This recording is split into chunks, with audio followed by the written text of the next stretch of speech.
حکومت چې کم دوه کارډونه نوي شروع کړو د هغې په تر باندې به تاسو ته 15,000 روپۍ چې دي هره میاشت میلاوېدلې. نو هغه کارډونه ورکول چې دي هغه شروع کړي. که کومو کسانو به دې کې رجسټریشن کړی نو هغه کسان ته به اوس دغه کارډونه چې دي دا میلاویږي. یو روشن مستقبل کارډ و او یو سهارا کارډ و.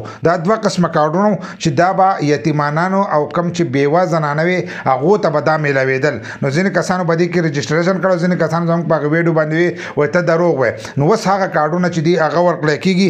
د دې په تر باندې به تاسو ته هره میاشت 15,000 روپۍ چې دي دا میلاویږي. که کومو کسانو له د رجسټریشن کولو طریقه نه ورځي نو په یوټیوب کې مظلومیار سپیک چې دی دا سرچ کړئ، زموږ د یوټیوب چینل باندې راشي، د هغه ځای نه تاسو رجسټریشن کولی شئ. خو که ستاسو سره یتیمانان ماشومان او د هغو عمر د 15 کال نه والا د 14 کالو پورې نو هغه ماشومانو ته چې دی 15,000 روپۍ میاشت چې دی دا میلاویږي.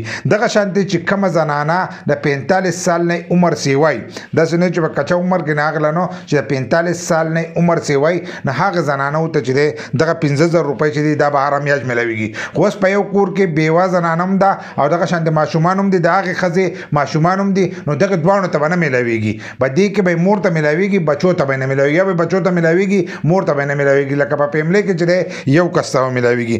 دغه شانتې بل ورسره ورپسې لیکلي دي چې په دې اولنۍ د مرحله کې چې دی موږ 9,000 ماشومان چې دي په دې کې شامل کړي دي.